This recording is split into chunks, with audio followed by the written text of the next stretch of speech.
J. Dyer, thank you very much for doing this. I have a lot of questions to ask you, but I want to begin with Orthodoxy. You are one of the most visible and maybe effective evangelists for Orthodoxy, Christian Orthodoxy, certainly in your age cohort, maybe in the country. You're Orthodox. Why are you Orthodox? What is Orthodoxy? I'm Orthodox because I went through a long journey trying to figure out what authentic Christianity is. And so I was raised Baptist. That took me eventually into Catholicism when I was about 20, 21, I think. I read St. Augustine's City of God. I read a bunch of his other works. And I thought, well, Baptist isn't right because I'm finding in the church fathers all these teachings that are not Baptist. And so that kind of gradually took me in the realm of traditional Roman Catholicism. Did that for a long time. And as you get into, I think, the more recent problems of Vatican II, post-Vatican II theology, that led me to the question of how do I reconcile this with what I know the first 1,000 years of Christianity teaches. So long story short, it took me about 8 or 10 years. I finally came to the Orthodox Church about 10 years ago. So that's the simplest, quickest reason is because I think first 1,000 years of Christianity, I think to most modern Christians, certainly American Christians, that's like a black hole. What does that even mean, the first 1,000 years of Christianity? It's an area that we're not taught. I know that when I went to college, the only thing that we talked about from that whole period was like Augustine's Confessions and maybe one other book or two. Then we have something called the Dark Ages, and nothing happens. Nothing about Byzantium. Didn't even exist. And then like these people called the Medicis make a ton of money in Italy and start funding beautiful art, and that's the beginning of civilization. So I remember at college, I was like pressing the department, like, why don't we study some medieval stuff, some Byzantine stuff? And they were like, why should we?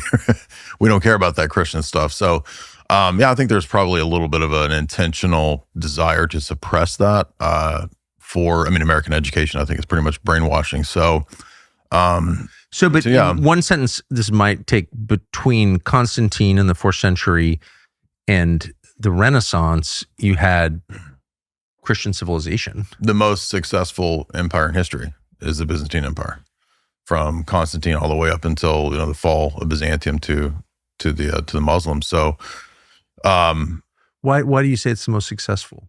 It's a common sort of academic assessment, just in terms of they flourished on a gold standard for a really long time.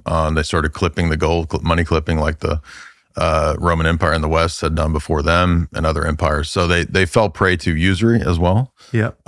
So they fell to a lot of the same issues that empires tend to fall to. Human weakness, like recognizable stuff. Degeneracy, all of that. Yes. Also, rabid nationalism had a tendency to break down empires as well. I like Spengler, and I think if you read Oswald Spengler, he talks about how there's kind of a life cycle. But I think the unique aspect of the Byzantine Empire was that it was explicitly Christian, based on Orthodox Christianity. And so in many metrics of what it is to be successful or flourishing, it flourished. But it did fall. And I think, again, I'm not trying to measure Christianity just on worldly success, but I do think it does play out in that way at times, right? If you're really based around Christ, if your theology or civilization is logocentric, then it's going to play out that way. You're just going to prosper because you're aligned with what's true. You're aligned with that transcendent source. That's right. So, anyway, for me, that journey ended up being eventually Orthodox Christianity. But just real quick, back to the Byzantine Empire. Did you know it existed before? How many people are aware that there was a Byzantine Empire and know anything about its outlines? Not many people in the West. Again, there is a very clear, especially if you take humanities courses, the way they're constructed in college and maybe even younger private type schools. Like you go from, you do the pre-Socratics, you do Plato and Aristotle, and then you do Augustine, maybe a Stoic or two, and then you jump to Descartes. So you skip that whole period. And not just to say Byzantium, but also, the Latin West was, explicitly Christian as well. I think it's intentionally overlooked. They don't want people reading what brilliant thinkers were doing in the Middle Ages because this is where we get universities. Universities come out of Byzantium, they come out of the West. so do hospitals. So some of these very fundamental, science itself actually comes out of that whole period. So, but we are taught, we think that, no, these are all post-Enlightenment, post-scientific revolution developments. They're not, they're medieval developments. So a lot of that's suppressed. A lot of that I had to kind of just read and learn on my own. I mean, medieval is an adjective, but also an epithet that's medieval. By design. Drawing and quartering somebody. The Dark Ages, they were dark. Like that's all Voltaire. That's all sort of an atheistic French Revolutionary attack on what came before, by design. When did you learn that? Well, I was really interested in medieval thought, scholastic theology in college in my 20s. And so I was reading Aquinas and reading all these guys as I had all these atheist professors who were constantly debating with them. I did a public debate my sophomore year with the atheist professor. So I would be reading all those guys, studying philosophy and history, and then debating with those guys, and then coming to, my own conclusions about that stuff through just reading. So interesting. I keep interrupting your story. No, so that fine. led you to Orthodoxy. Long story short, roundabout way, I went from traditional Catholicism in my 20s to eventually, I took about 8 to 10 years to study Orthodox stuff pretty intensely. So that would be, because I'd put a lot of time into reading the Latin church fathers. So I was reading Jerome and Ambrose and a lot of Augustine's works. And then I realized I've never actually read the Eastern Church Fathers. And if you get into church history in that first millennium that you talked about, you realize that all of the 7/8 ecumenical councils of that first millennium, they're actually all had in the East. They're all called by the emperors, the Byzantine emperor. They're not called by the Pope. Certainly the Pope was either there or had legates there, so the West was represented. But it was, in its ethos, it was essentially Eastern, and Eastern in its Orthodox theology. So I just decided to go on a long reading track of reading all of those guys as best I could for many, many years. So that would be like the Cappadocians, that would be Basil, the two Gregories, St. Cyril of Alexandria, St. Maximus the Confessor, St. John of Damascus. Those are some of the key figures in that milieu of the first 1,000 years that set the tone of all of Christianity in terms of its most fundamental doctrines, the Trinity and Christology, right? That's what Christianity is. Those two doctrines are the key sort of linchpin that it all hangs on. So the first 1,000 years is dominated by those topics. And that, in a roundabout way, a lot of people don't realize this either, that actually conditions what type of Christianity you're going to have, how it's going to affect society, how it's going to affect your life. So for example, if you have a very truncated version of, say, evangelicalism that's only based around just how you're saved, right? It's not going to affect society. And so those types of Christianities, or I would say deviations, they're also very susceptible to being used by other groups. I know you just had a guy on talking about evangelical Zionism and dispensational theology, because that theology is sort of based around an imminent, end of the world type scenario. You sort of retreat, and you're not able to create a vibrant cultural effect of Christianity. That's by design. People figured that out. They were very cunning. A few centuries ago, they realized that that's the kind of Christianity that can be useful. So that theology, which I'm not an expert in, but have heard a lot about in the last couple of years, is so totally incompatible with what the New Testament actually says that it makes you wonder, like, what kind of church could fall for that? And it would be a church with a pretty thin theology and right, and a structure that couldn't do anything about apostasy.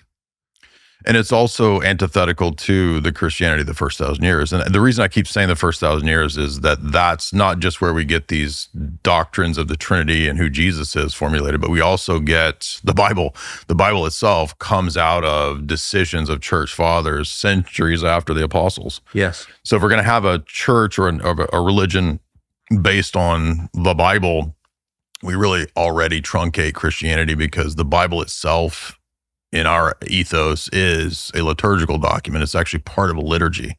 It's not a personal devotional book primarily. So to divorce it from that context, divorce it from the community that produced it, is what produces sort of aberrant, truncated versions of the religion that make it susceptible to princes, foreign governments, NGOs, think tanks, foundations. They become essentially tools of soft power, which is what I think much of the evangelical Protestant world today, not indicting the individuals, but the groups, the denominations, they're very easily bought off. For example, very wealthy families in the West, about 100 years ago, were able to buy off many of the mainline Protestant denominations and turn them into effectively NGOs. Just one example, the Rockefellers, and they're not the only family, but they're one of the families that invested very heavily in not just the UN, but also the World Council of Churches to create a sort of a supra-international version of the UN that would be for religions. And they were very explicit in their biographies about how this was to basically make it kind of an NGO. So make Christianity into kind of a form of soft power for American interests, really oligarchical interests. And that's one of the weak points, I would say, of Protestant theology, evangelical theology, is that it's very susceptible to that. Not to say that the Roman Catholic Church or even amongst the Orthodox Church, there aren't people that are susceptible to the same types of subversion. But I think it's a lot more difficult when you have an ancient, historic type of church that has certain structural integrity and normativity to it. Right. That, Billy Bob Strip Mall Church, right, doesn't have. Imagine the sensation, if you will, of going to sleep feeling like you're floating, then waking up rested with no soreness from a hard or stiff mattress. That is the daily experience of people who use Brooklyn bedding. We can probably guess what you're thinking. A mattress like that is super expensive. Only Bill Gates uses a mattress like that. It's probably made in Bangladesh anyway. Oh, wrong on all counts. Brooklyn Bedding is an American company with a seriously impressive 650,000 square foot manufacturing facility in Arizona. The company was started by a guy called John, and he built it from the ground up right here in the US with no college degree, by the way. Brooklyn makes mattresses for every sleep style and body type, plus uses temperature regulation to make sure you stay cool throughout the night. They offer a 120-night sleep trial, many nights, so you can return your mattress if you don't love it. Don't expect that to happen, though, because Brooklyn Bedding has been awarded the best mattress by CNET and the best hybrid mattress by Wirecutter. People love it. Check for yourself. BrooklynBedding.com. Use the promo code Tucker at checkout for 30% off site-wide. Everything on the site, 30% off. That's BrooklynBedding.com, promo code Tucker, 30% off site-wide all summer. Because unlike Billy Bob's Strip Mall Church, the 2,000-year-old church can say, wait a second, we've never believed this, we've never done this. Why would we be changing? There is a sense of continuity. There is. There's also, if you have the attitude of a standard sort of Protestant evangelical person, there's nothing in history settled, because every generation kind of has to reinvent the wheel. They have to redo all the same controversies and crises all over again, because they could have all been wrong. Nothing is settled, right? Because for Protestant evangelical Christianity, the Bible and the apostles are kind of like the end. I know that a lot of Protestants would say, well, we like Athanasius, we like, St. Augustine or whoever. But when you actually go and read them, they have bishops, they have relics, they have the Eucharist, they have all these elements that don't align with the Protestant Reformation. So I was an avid Calvinist. I was super into John Calvin and all that stuff when I was a younger guy. And it was unsettling, to read these guys and realize, well, they don't teach Calvinism. So what am I going to do here? I either not be a Christian, or I can align myself with whatever the first 1,000 years of Christianity actually is. And I say the first 1,000 years too, because Catholics and Orthodox share that first 1,000 years. So we both have that in common. So I think that narrows it down. It's either going to be Roman Catholicism or it's going to be Orthodoxy. But what about Orthodoxy struck you as non-Calvinist? Like, what are the differences, the big differences? So, Calvinism is not just predestination and the sort of strict soteriology or salvation doctrines. It's also iconoclasm, which ends up, I think, affecting one's view of art and aesthetics. Idol smashing. Correct. And I was a very avid sort of iconoclastic Calvinist when I was young. It's also very rigid in terms of its view of social structure, church and state. The more I read the church fathers, the more I got into that kind of a theology, I realized that, like, Calvinistic sort of republicanism doesn't really match up with Byzantine imperialism or monarchy, the traditional views of the church's take on governance. The Byzantine Empire was a theocracy. Yeah. Well, yeah, pretty much. What's interesting is that there are spheres, right? So you have basically, if you think about the Byzantine double-headed eagle, that symbol is one body of the people, but church and state as two separate heads. So there's spheres of authority, but one body that they share, which is the people. So, and in the West, to a degree, had this until the Middle Ages, when you get sort of a rise of the 11th century papacy, which becomes also the state. So you get a papal states and a sort of under Pope Dictatus Papae is the famous document that says the church is also a state now. But until that time, the norm was church and state sort of working in unison. Symphonia is what it's called in the Greek. So that's what I had to grapple with. But Calvinism really doesn't see it that way. It's more like it favors republicanism. There were famous battles between, in England, for example, the Presbyterians and the monarchists. So they actually had a huge fight within the history of the English Reformation as to whether they would be Anglican sort of monarchists or whether they would be Presbyterian Republican Calvinists. So that was a famous Reformation battle. But long story short, again, Calvinism, I think, is it's antithetical to the first 1,000 years of Christianity, not so much because of those aesthetic or cultural issues. It's also Christologically errant in that the whole idea of what salvation is ultimately one's legal standing in terms of what's called justification by faith alone or penal substitutionary atonement. This idea that you're justified by God through a sort of notional acceptance of a set of ideas, and then God's attitude towards you changes. So it's dispositional, but it's not focused on an actual ontological change in the person. Orthodox theology is very different. God's disposition is based not on purely a legal stance, but on your actual ontological change. So a metaphysical change in you versus a dispositional attitude.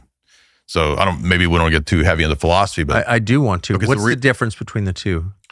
Basically, there's an idea in the Middle Ages called nominalism. Have you heard of that? Yes. Okay, so nominalism is the idea that there are only names to things, not essences. So there's no human nature, there's no dog nature.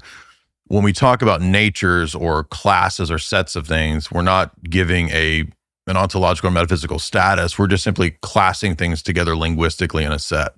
The Middle Ages in the ancient world, the time of Paul or the church fathers, they thought very differently. They thought that things have natures, they have essences. And so the words aren't just terms or nominal nameism.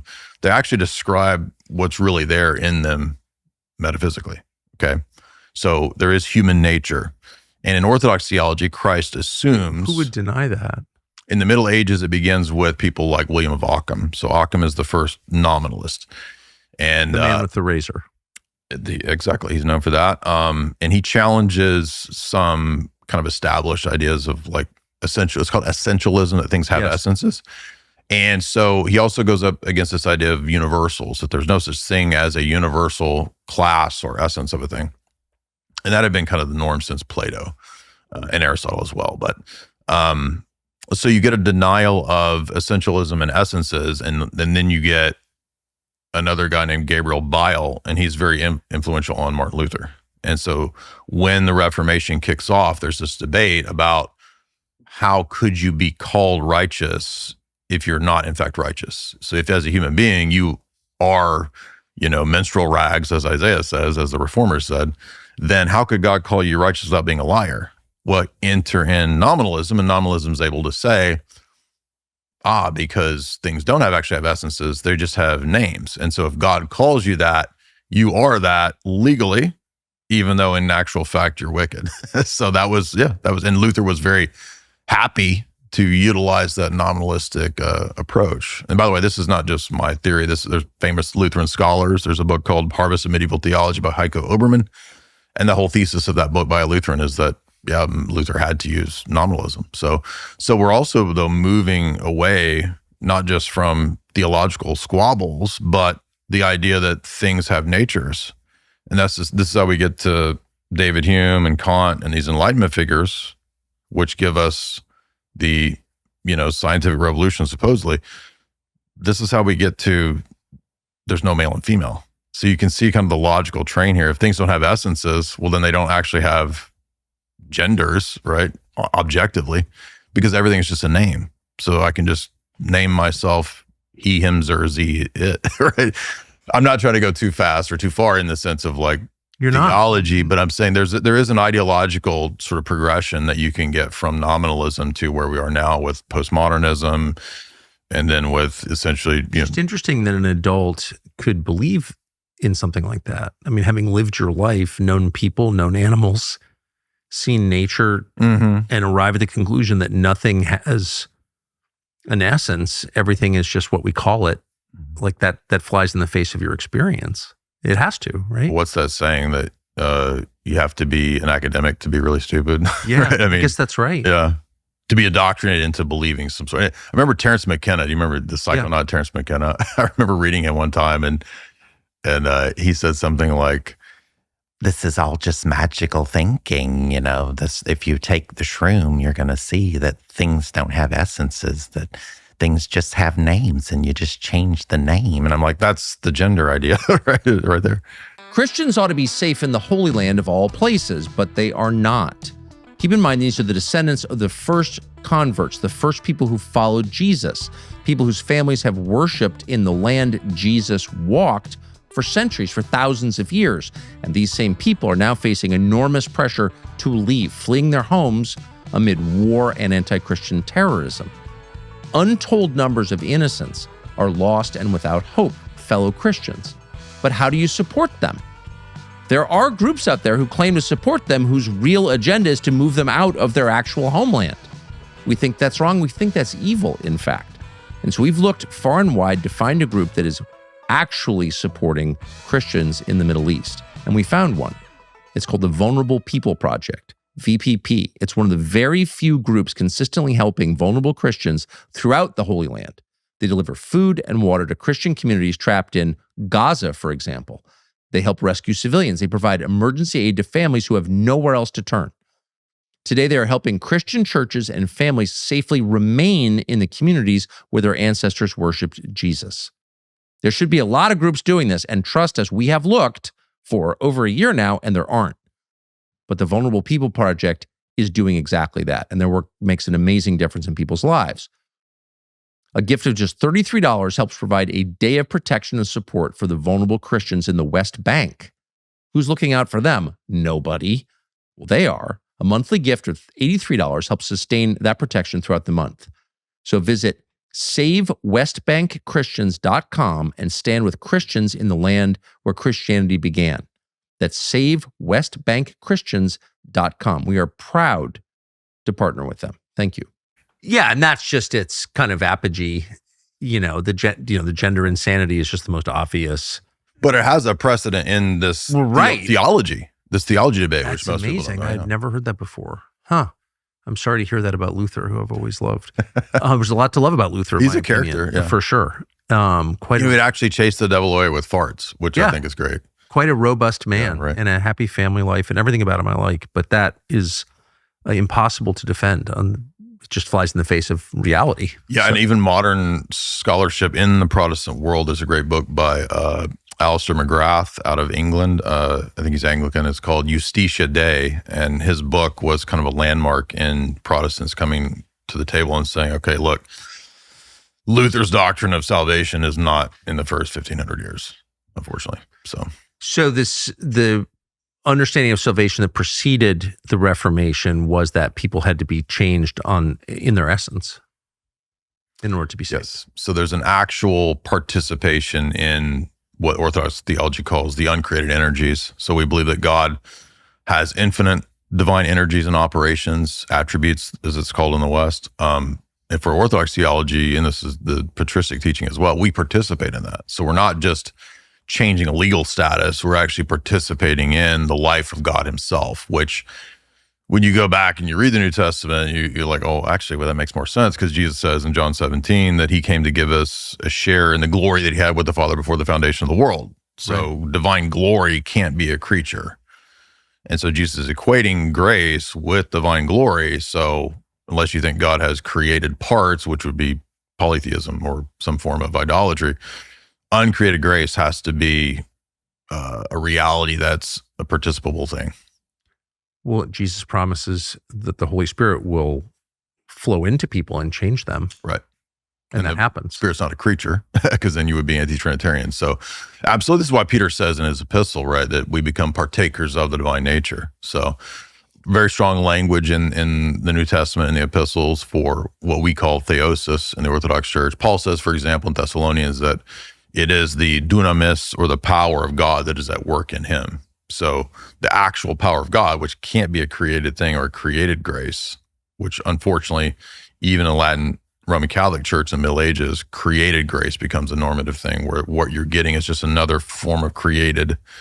The Orthodox Church is saying, no, the incarnation itself tells us that the uncreated united itself to human nature in the incarnation, and that Jesus deified the human nature that he assumed with his own immortality, grace, and uncreated energy. The role of the Bible in the Protestant world versus the Orthodox world, you described it this way, I think. You said in Protestant Christianity, the Bible is seen as like a tool, it's a guide, of course, it's the guide, the only guide, really, and it is a devotional. Yeah. But in the Orthodox Church, it's a liturgical document. Correct. What does that mean? Liturgos has to do with the Greek word of offering, or offering of thanks, offering of praise.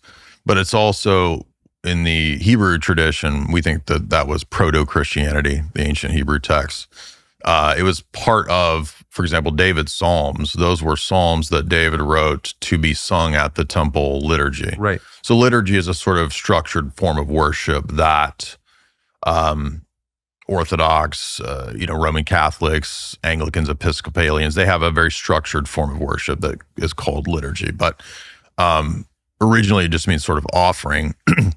And even in Pauline epistles, like the book of Hebrews, towards the end of it in chapter 13, Paul talks about Christians have an altar that they eat from, that the Jews that serve at the tabernacle have no right to eat from, because our altar is the true altar, which is thus a liturgical altar. That very chapter he discusses the liturgical thanks and offering at that altar. So from the earliest days, Christianity had this sort of altar-based form of worship. Again, another Reformation distinctive is that they begin to move away from the idea of an altar towards a table, right? So you have sort of a desacralizing of the worship space to not be a Eucharistic offering, but a shared meal, and we're not totally opposed to the idea of it being a shared meal, but it's first and foremost a worship offering. If you go back to Abraham built an altar. God is always worshipped at an altar, at least the biblical God. So for us, the Reformation then represents a form of turning away from that. It's a form of sort of Judaizing. It's a form of returning to a form of rabbinical theology. And many of the reformers were actually very influenced by rabbinic theology, by the Talmud even. So the Reformation has a stream of influences, Renaissance humanism, all those things play into that. And it's just very... Well, Luther was not in that category, though. No? He was not interested in rabbinic theology, but he was influenced by what's a text called the Theologia Germanica, which was a Neoplatonic text. And so there's also some evidence that scholars have pulled up that suggests that Luther might have had an interest in Hermeticism. I'm not saying that dominates his idea, but more so with Calvin and some of the Swiss reformers, they were a little more directly influenced by rabbinic theology and Talmudism, but not so much Luther, no. Luther was very he didn't even like Moses. He said, I'd like to punch Moses' teeth out. So Luther didn't even like the Old Testament at times, but again, he's a boisterous sort of, he certainly was. Satirical character at times. So it's hard to know exactly. The most hilarious theologian in history. He was very hilarious. So it's hard to know exactly when he's always being literal. He might just be joking around, but No, I don't mean to mischaracterize, because I know Luther wrote about the Jews and their lies. That's a famous text that he wrote, so I'm aware of that. But just in terms of the general, trends of the Reformation outside of Luther, with Calvin, Zwingli, Melanchthon, even later Lutherans were very involved in the founding of Rosicrucianism. Johann Andre is believed by some scholars to be the author of the Rosicrucian Manifesto. I forget exactly what it's called, but so that is there, and a lot of that has to do with Kabbalistic ideas. Who are the Rosicrucians? This was an Enlightenment era secret society of sorts, which in the 1600s, 1700s, there was a lot of these that were popping up everywhere, because you still had, in Protestant countries, you had certain laws that would, and in Catholic countries as well, they would forbid participation in secret societies. They would forbid, practicing of the occult in various ways. But you also had court alchemists and people that would kind of, like John Dee, he was the court astrologer to the Queen. So they would kind of do these things on the down low, secretly, and so you get a rise of these secret societies. This is where some of the first speculative Masonic lodges start to pop up in the 1500s, 1600s in Europe. But you also had a very interesting confluence of Hermetic and Kabbalistic groups that were popping up, particularly Spanish rabbis that were very popular in Spain seemed to be involved in some of the rise of Kabbalistic influence in the West. And that, I think, contributes in part to the Rosicrucians, who, according to, there's a great book by Dame Frances Yates called Rosicrucian Enlightenment. She actually argues that the Enlightenment itself was heavily influenced by Rosicrucian ideology. So they were Neoplatonists, they were into magic, alchemy, so they were really interested in the idea of transmuting metals, into the Philosopher's Stone, which some people thought was a real thing you could do, and others thought, well, that's just an allegory for how to undergo transformation into your better self or to become God in a literal sense, not in the sense of Orthodox theology, but so all of these, there's sort of different strains and strands but basically in the Hermetic world. Witchcraft. Yeah, you could say that. Yeah. Huh. A form of it. But again, that's all very diverse. I think in the case of John Dee, for example, he's the first 007. Did you know that? No. Yeah. So the 007, which is two balls and a cane, which is two-bull cane, that's how John Dee would sign his secret letters to the Queen, because he was one of the influences on James Bond. So that's where we get 007 from. That's and Ian Fleming consciously took that from John Dee. But my thesis, and other people think this as well, is that when he created this sort of magical angel language that he called Enochian after Enoch, it was just a way to do spy codes and ciphers. It wasn't. He might have actually done some rituals, but it was also very useful as a tool for sending messages to Elizabeth that other people couldn't decode. Inflation makes credit card statements particularly scary. You work 40, 50 hours a week just to buy groceries and gas, things you used to be able to afford without thinking that much about it. Then the banks charge you 20% interest. If the system is designed to keep you underwater, it's working, but there's another option. Our friends at American Financing are doing something the big banks despise. They are helping people. Mortgage rates in the 5s, supporting the American dream of home ownership. And they're showing homeowners how to take their hard-earned equity to wipe out high-interest debt. Now, we're against debt in general, but in this economy, most people have no choice at all. So don't go bankrupt, enslaving yourself to a lender. Average savings are about $800 a month, and it takes only 10 minutes to talk to a salary-based mortgage consultant. No upfront fees or obligation to see how much you can save. Give American Financing a call, 800-685-5696. That's 1-800-685-5696, or visit americanfinancing.net/Tucker, America's home for home loans. So in the Orthodox tradition in the church, the Bible is read aloud. Yeah. Are Orthodox encouraged to read the Bible on their own? Sure. St. John Chrysostom actually said famously that the laity have more need of reading the scriptures than even the monks or the priests, because monks and priests live in the liturgy, which for those that don't know, in the Orthodox Church, basically every aspect of the liturgy and the liturgical calendar is Bible. It is scripture constantly. It's like every aspect of it. And so Chrysostom's argument was laity need to be in the Bible more than they do because they live it. So if you're not in the liturgy all the time, like those people are, the best substitute is the little church, which Chrysostom calls the house. So the household is, in the Orthodox idea, kind of a little mini church. So absolutely, we got to be in the Bible all the time. And that shows that we're not anti-Bible, like a lot of sort of Protestant evangelicals think. So one of the reasons there was a Reformation in the first place is because the Catholic Church over time began to hide the Bible from Christians, and it was not published in the local language in Europe. It was in Latin. It was the Vulgate, and Luther's great breakthrough was to publish it in German, to translate it himself into German. Did the Orthodox Church do the same? Yes. In fact, this is one of the differences between the pre-Vatican II Roman Church and the Orthodox Church, is that the Orthodox always put it in the vernacular. Everything. The liturgy, the homilies, they're supposed to be in the vernacular of the people. In fact, the Vulgate itself was originally the vulgar Bible. It was the Bible of the people. And so, yeah, I think there was an element to where the Latin Church, the Roman Church, had just sort of solidified into a kind of a tradition that, and it's not inherently wrong to maintain that linguistic heritage, but it's also possible to put it in the vernacular for the people. I mean, that's the whole idea behind translating the Bible into, the languages of the people so that they can understand it. But that is one of the differences pre-Vatican II. But interestingly, after Vatican II, there were both Protestant and Orthodox influences on the reforms of the Roman Catholic Church, and thus Rome then began to emphasize the vernacular after Vatican II. You said you were an iconoclast, a smasher of idols. Orthodoxy famously incorporates icons, paintings on wood, into its worship. What is that?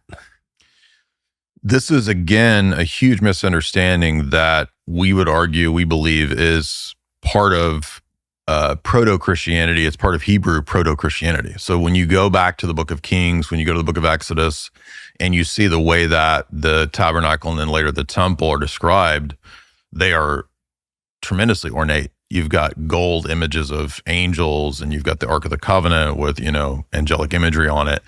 So we don't believe that real Old Testament Christianity or Old Testament Judaism, you could say, not rabbinic Judaism. We think that's something different that developed in the 4th and 5th century. What is something different? Yeah. But proto-Christianity or the Hebrew tradition was not iconoclastic. They were against idols, but not all imagery. In fact, and this is something that really changed my mind when I was Calvinist, if you think about it, the Bible is a book, but words are just iconographic versions of images. They're a type of image. Of course. And so the more I thought about written word, the more I thought about that, it's like, well, you can't actually say all images are bad because capital F-A-T-H-E-R, that's a type of an image. In the Orthodox Church, we don't typically image God the Father. We think that, as Jesus says in the book of John to the Pharisees, he says, no one has seen the Father at any time. And he's quizzing the Pharisees there because he's saying, so who do you think Moses was interacting with on Mount Sinai if no one saw the Father? Because it says Moses saw God face to face. Jesus is basically saying, I was talking to Moses. I'm God. That's why the Pharisees want to stone him in that chapter, because he's saying he's the face of God that was interacting with Moses. So this is why the book of Colossians, the book of Hebrews, call Jesus the icon, I-K-O-N in the Greek, the image of the Father. And this enrages the Pharisees. So we think that iconography directly flows out of the incarnation, the Son being the image of the Father.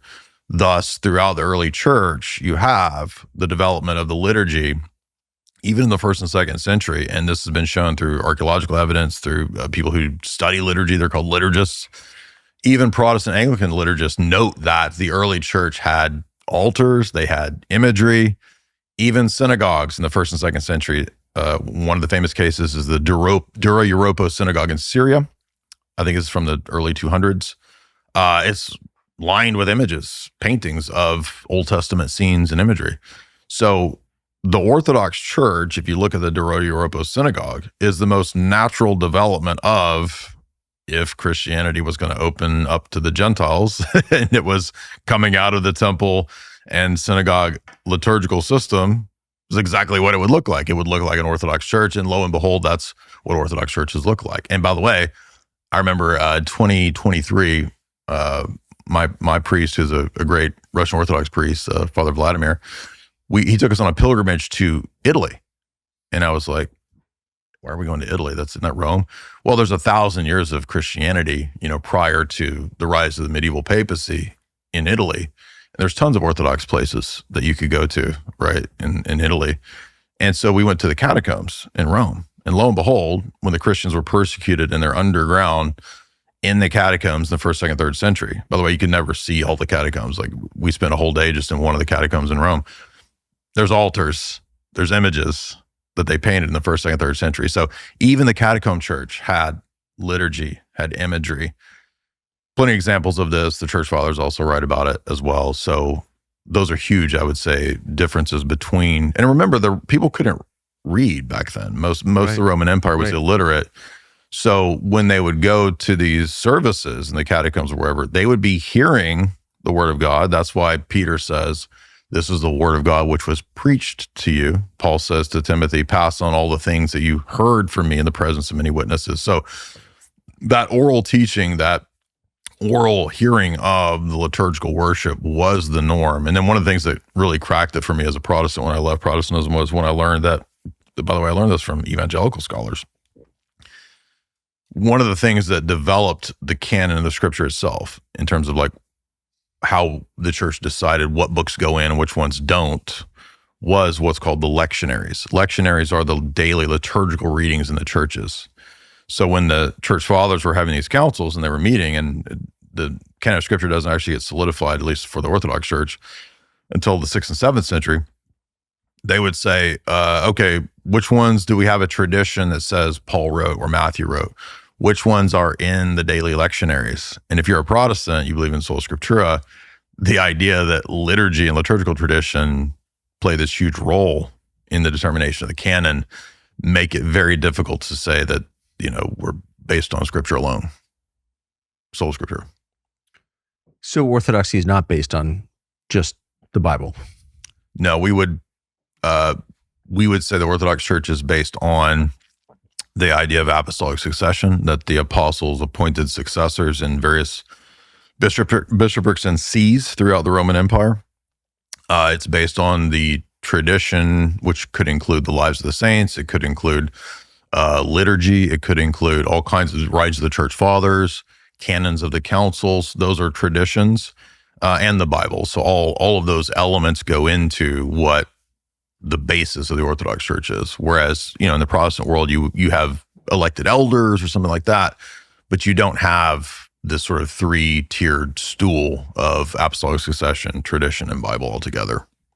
What are the practical differences as a weekly communicant in an Orthodox church? How is that different from being a Catholic or a Protestant? Well, certainly we would have more similarities to a Roman Catholic than most Protestants or evangelicals. There might be a high church Protestant or Anglican communion that would have some similarities with Orthodox Church. But I think, for the Orthodox world, fasting is a lot more integrated into what we do than most. Fasting? Yeah. There's a lot of fasting days in the Orthodox Church calendar. What does that mean for you? Just abstaining from certain foods. Lent is a little more rigorous for the Orthodox than it is for... Why fasting? Well, we think that Jesus and the apostles and people like John the Baptist kind of set the tone for retaining an element of asceticism in the church. So obviously some people could take that to the extreme. We're not Hindu yogis, sitting out under a tree trying to, roll around in poop or whatever. But we do think there is virtue in training the body to be subject to the will so that the body's desires and passions don't control us. So that's why fasting has an important role. Basically learning to control the passions is what that's part of. How often do you fast? I am not the best at fasting because I have a really weird gut biome issues, so I don't fast as much as I should. It's very challenging. But there's also people that there's nuances for medical issues. But the Orthodox Church fasts quite a bit, usually from various meats and stuff like that. But it's not just fasting that's different. I think for the Orthodox Church, it's not just about food. Fasting is also almsgiving, because you're it's self-denial that's not just about diet. It's also, for example, during Lent, it would be appropriate to confess more. It would be appropriate to give more than you normally would. So we make a pretty big deal about things like almsgiving. Whereas, and I'm not saying that other groups don't give, but I think that's stressed a lot more in the Orthodox Church than it is perhaps in Protestant churches or other domains. But I mean, these are just there's immense differences, I would say, between just the, communion is a lot more serious in the Orthodox Church. You don't commune unless you're Orthodox. You can't. We don't have what's called open communion. So Yep. Roman Catholic can't come, or Protestant can't come and just commune. Most churches are way more open about that. It's very strict in the Orthodox Church in terms of communion. And usually within the liturgy, the priest says, all who are baptized Christians who have prepared themselves through confession may approach the table, because we take it very seriously. We think it is actually, the body, blood, soul, and uncreated energy of Christ. So we don't want to treat that lightly. And I'm not saying that Protestants don't have a reverence for their version of the sacrament, but it's just a lot more serious, I think, in the Orthodox Church than it is elsewhere. But we do have some of the sacramental principles, like confession to a priest, that Protestants don't have. So again, there's a whole milieu of wide scope of differences between. Everybody wants your attention. Think about all the apps, the shows, the podcasts, the websites that compete for your attention every day. You can't keep up with it. You're probably wasting a lot of your life. Hallow is not a waste of your life. The Hallow app can make your life. Hallow is the world's #1 prayer app and a constant topic of conversation in my family, literally every day at dinner. You should come over. This July, Hallow is releasing a study on saints, figures like St. Paul, Ruth, Joan of Arc, real people, real struggles who wound up turning their lives toward Jesus in a way that saved them forever. Paul's story is amazing. It's an amazing story. Probably the most effective persecutor of Christians in the ancient world, murdered them. And then one day, famously on the road to Damascus, Syria, he met Jesus and everything changed. You can't read that story enough. Each of these stories will help listeners unlock what God sees in their lives. Now that summer is here, today is the perfect time to take a step back with Hallow. It really will change you. Of all the things we advertise, we know this works. Hallow app at hallow.com/Tucker, 3 free months. Again, that's hallow.com/Tucker and get 3 months completely free. You will love it. How is it, since the religion you described was originally tethered to a government, an empire, how has becoming Orthodox changed your view of government and its role? That's an interesting question. When I was a Calvinist, I was more like a sort of a libertarian, get the state out of everything. It is the religion of libertarianism, isn't it? But as I got more into historic Christianity, I started to realize that, well, maybe republicanism isn't like the highest form of government. Like maybe it's not necessarily the best. So, and I'd never read any critiques of, Republican governance and whatnot, but it turns out there've been, quite a few people, especially after scientific revolution, there were conservatives and right-wingers who were writing pretty, I would say, substantial critiques of republicanism. I think even members of royal families were writing pretty good critiques of. Well, naturally. Yeah. They have a vested interest in probably that, right? But there were liberal in the best sense minded people who believed in inalienable rights, who argued that a Republican form of government, self-government, democracy would devolve into tyranny. True. Plato wrote even back in his day that, and he was of course a proponent of republicanism, but he wrote that the more decentralized in the sense of democracy, he didn't like democracy at all. He thought that that would eventually lead to mobocracy and the rule of the passions, because the oligarch in that type of a democratic setting has the incentive to appeal to the biggest number at the lowest basis, lowest common denominator. And then it becomes incumbent upon him to really play on the passions of the mob. So why not debase the people, because they're easier to control, the mob? So there's an incentive that even Plato noticed back then. I think he writes in the Republic, if this happens, they're going to legalize weed. They're going to legalize everything to do with butt stuff. Yep. So it becomes fake and gay. So he sought, I think, in various ways, even as a pagan philosopher, to try to figure out some way to have a society based on sort of objective, almost mathematical principles. By the end of the Republic, it's sort of like you get the impression that he thinks that you need to go study mathematics on the top of a mountain for 20 years, and then you come back and then you sort of instantiate mathematical forms into the society.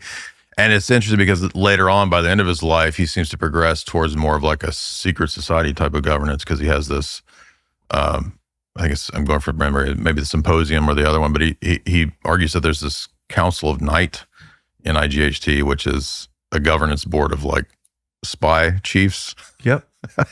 And so they meet at night because the public's too stupid to know what's going on. So, which is just weird, because it reminds me of, like, I remember reading something about Kissinger talking about the wise men, and like, it's like Plato's talking about like Henry Kissinger's form of like secret governance. And then we devolved to the level of Jeffrey Epstein from Coney Island. Yeah, exactly.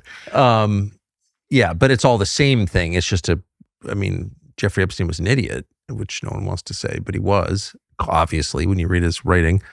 And so it's sort of our version of that. Yeah. So I notice that the enthusiasm for liberal democracy, whatever that is, but our system of government that has produced our culture, enthusiasm is waning for that. Like, I don't know many people I don't know anyone who wants dictatorship, just to be clear, but I literally don't know anybody who thinks the current system is working. So that suggests it probably won't last. So what comes next, and what should come next? Yeah, there's no easy answer to that. I mean, I think, again, when you look at Christian history, even in the West or in the Orthodox East, you have a pretty normative tradition of kings and queens, preferably kings, but and that happens through a semi-sacramental service called a coronation service. So, the Orthodox Church always coronated emperors, czars, kings. Some of the most famous, kings in the history of the Orthodox Church, fought massive battles. They went to war.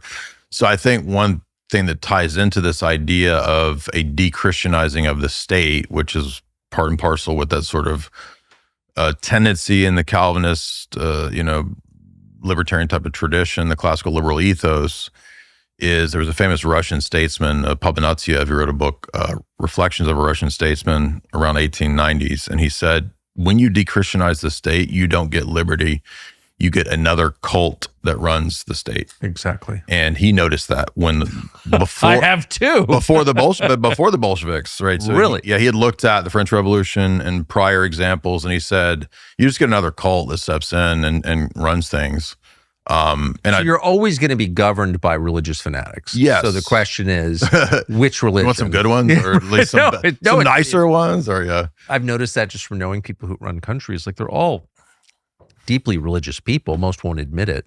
You think Macron is not religious? Oh, he's very religious. It's just not your religion. It's some other Luciferian. Yeah, or exactly. I don't know what. So I think the Reformation, whether it intended to or not, ultimately kind of severed the relationship that the church had already sort of normalized between church and state, that symphonia that we talked about. And then and it's a confluence of interests. It's not just ideologues like Martin Luther or whatever. In fact, many of the reformers had very powerful, like, for example, Luther's Reformation wouldn't have succeeded without the German princes being behind it. Of course. They were resentful because they didn't want to spend the money. They didn't want to be under the Pope. They were tired of the papacy. Of course. And Germany was emerging as the great power in Europe. Exactly. And like, why would you want to be ruled by Italy? Exactly.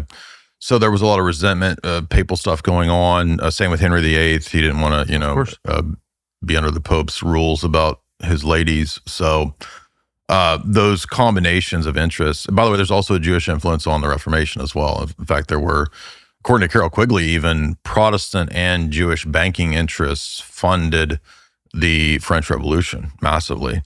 And then he's got a great chapter on the rise of the Paribas system in France, which is the Rothschild banking system. And then I just read in the Rothschild's biography the fact that they had a long-term vendetta with the czarist attitudes towards Russians, towards Russian Jews, and Lord Rothschild wired 1 million rubles to V.I. Lenin. I knew about other, like the Warburgs and the Schiffs. They had funded Lenin and Trotsky, but I did not know that, according to Morton, they had actually wired Lenin $1 million, so to speak, and he was supposed to pay it back, but he never did. Well, I think the Bolshevik Revolution was ideological, but I think it was also ethnic conflict to some extent. I mean, obviously, the Lord Rothschild said that. He said, we will make the Russian Christians pay for what they did for many centuries, in his mind. Yep. Well, and they did. They made them pay. No one's paid more dearly, actually. So Orthodoxy, I mean, a lot you just said I didn't know because I know so little about Orthodoxy. I knew nothing about it 3 or 4 years ago. Now it seems, I don't know, ascendant, but it certainly seems popular. Why is that? The internet, has an interesting positive and negative effect it can have on all these domains. So I think in one way, I started looking at apologetic stuff around 2000, 2001. And back then it was, you would listen to people's cassette tapes. You would listen to a little MP3 on Windows Media Amp or whatever. But now it's everywhere. The debate sphere, which is something that kind of grew, not just from me, but I mean, other people like, Crowder used to go do this sort of come convince me, debate people. And then Ben Shapiro would go debate the, college kids, the purple-haired weirdos. So that's a lot of low-hanging fruit that like Ben Shapiro would do, but they're also sort of accidentally almost came about a pretty intense 10 years or so of online religious debating, which, again, it just sort of happened. It wasn't something that I planned to do or anyone planned. It was just, I remember years ago, somebody said, hey, would you debate this atheist guy? It was a libertarian guy. I was like, yeah, sure. So we did it on a whim. Then another guy, hey, would you debate this other, French-Canadian atheist guy? Yeah, sure. And then it sort of snowballs into, a pretty regular thing of doing online religious political debates. It's gotten very popular throughout many outlets. And I think that is a huge contributor because, especially if you're a young guy who's interested in ideas, you want to debate your ideas, you want to have them challenged. You want to know if your position is solid or if it's weak. The older you get, the less you want to do that. People tend to be, sort of solidified into their views. But younger guys are more interested in that. So that's when you buy a cable package. But I think that it's very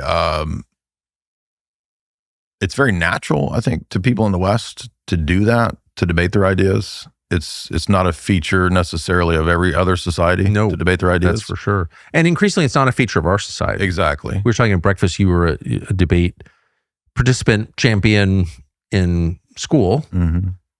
I was too. That was normal. I don't know, it was normal, but it wasn't as weird. It wasn't seen as weird, yeah. No. Now, I don't even know that exists. It exists on the internet.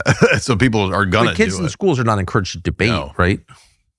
No, in fact, I remember years ago when I was doing undergrad and then grad school, they were already sort of trying to phase that out because we had a debate team when I was in undergrad. And then by the time I was in grad school, there was no debate team anymore. It didn't exist. Right, because the premium was on obedience at that point.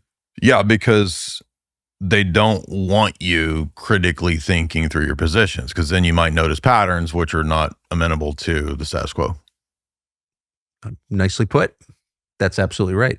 So, but people have been on the internet debating religion, and orthodoxy's gotten a hearing for the first time, maybe ever in American history. Yeah. And the result is? I think, it's not the only contributor, but it did play a huge role in the rise of Orthodox converts in the last 5, 6, 7 years for sure. And again, all of that I guess is providential because, again, nobody in our sphere, our circles plan to do this. We thought it would be fun to do. I do a lot of different things. I don't just debate. So it's just sort of one of the side things I enjoyed to do at times. And that ended up, for whatever reason, being a lot more popular than I would have expected. So, we've debated many of the top atheists, Muslims. Jews are not huge on doing apologetics. They don't evangelize. So there's only been a few Jewish guys that even wanted to debate. We've done a lot of political debates, feminist debates that have been pretty big. I mean, in terms of viewership. So I think that... Who are the most fun if you had to pick a Muslim atheist feminist? They actually have a lot of similarities, believe it or not, between Muslims are not very fun to debate. I wouldn't say that they're the most fun. I mean, atheists can be fun because they get really triggered with certain entailments, but probably the funnest debates are some of the more idiotic cult types of people. They actually end up being very comedic. So I do a lot of comedic stuff. So when we debate cult leaders, which we've debated several, those tend to be really funny. So they're the most entertaining. Are there any atheists left in the United States? Is that there was a new atheism movement? There was. Hitchens. That was very popular in 2000s. And I kind of think they ran out of steam. As the worse things got in the West, the less appealing atheism was because it has no explanatory power. So when people start, especially after COVID and all that psyop, like people noticed, okay, there's some really evil shit going on in the world. Yeah. I mean, like we need some explanation. And these guys are basically saying there is no explanation. Nothing means anything, right? So atheism kind of loses steam. A lot of the YouTube atheists that were big YouTubers just kind of petered out. One of them was sticking bananas in his butt. And they just, like, who cares? That's gross. Yeah. Weird stuff. So, and then other ones end up like marrying dudes that are women. So people begin to see like this has nothing to offer. I remember vividly someone telling me that Sam Harris, the famous atheist, was like really, really smart. He's really smart. And I listened to Sam Harris once. I thought that guy, he's not smart at all. Like if that's your, like our standards, I think have changed maybe. And I think they've gotten higher. Yeah. Do you remember when people said Sam Harris was smart? Oh yeah. In fact, I mean, I think the tail end of that period was those debates with Jordan Peterson, and Peterson was really critiquing atheist presuppositions. I felt like he could have even gone harder on those guys because they were already sort of losing the ground publicly. But even Jordan Peterson's just sort of simple lines of questioning. Well, how do you know that? What's that mean? You know, even that wasn't enough really to like help. Like the atheists didn't have even enough response to sort of basic internal critiques, which is a very effective way of debating and doing worldview debates, is to do an internal critique where you show the fundamental contradictions within another person's worldview. Yes. That is one of the most devastating ways to go about debates. And I think Peterson was aware enough to do that with those guys, whether it's Sam Harris or Matt Dillahunty or any of the atheists, that was kind of the nail in the coffin for the atheists. Then we had COVID, and then people were just like, all right, we need an explanation for frickin' demons. Yeah. These guys say there aren't demons. Obviously, there's Epstein demonic level shit going on, so probably God exists, right? I think that's literally the path for a lot of people. Yeah. I don't think that, I think that's actually what happened for a lot of people. And isn't it interesting that some of these high-level so-called atheists are flying with Jeffrey Epstein and going to Well, sure, and have religious level devotion to all kinds of stupid causes. So like they're the most religious people of all. Exactly. But I even wonder at times, like, are they even atheists? Maybe they have other kinds of commitments. Of course not. I mean, I look at Sam Harris infrequently, but whenever I run across Sam Harris, he seems like a full-blown religious fanatic to me. His religion is whatever it is, humanism or Zionism or whatever, but his commitment to it is instantly recognizable as religious faith to me. Mm-hmm. Right? Yeah, I think, the approach that I take to a lot of those debates is worldview based. And that what that means is that it's not primarily one side stacking up evidences versus the other side stacking evidences and which one, weight. Yeah. It's more so analyzing our fundamental commitments or our paradigm through which we interpret the world that's a lot more effective if you can destroy the person's paradigm for getting them to actually change their mind. Right. So one of the threads that connects everything well, first I would say you've been thinking about faith in a serious way much longer than most people your age. I think this was a pretty secular country, or I thought it was. But you were thinking about this stuff early, and maybe that's why you have an advantage over a lot of us. But I've now concluded that like everything is a manifestation of religious faith. Yeah. And it just goes by different names. And so we missed it. We thought we lived in a secular country. We actually live, like all countries, it's a very religious country. You wrote a book called Esoteric Hollywood, which is basically analyzing and revealing the religious symbolism within popular art. Yes. Tell me the thesis, tell me why you wrote it, and give me some examples.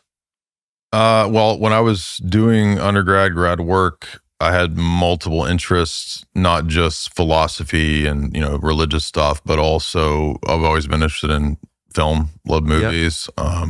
Grew up in a small town, so we didn't have much to do other than drugs and movies. So, so I always gravitated towards the arts. I enjoy, performing, doing comedic type stuff. Always wanted to be involved in some way in media. So it was only natural, I think, to also take a lot of film classes, study a lot of lit, and then, sort of bring them all together, synthesize all these ideas. And just for a long time, I was just blogging for fun. As I was doing grad school, I would blog about movies I was watching.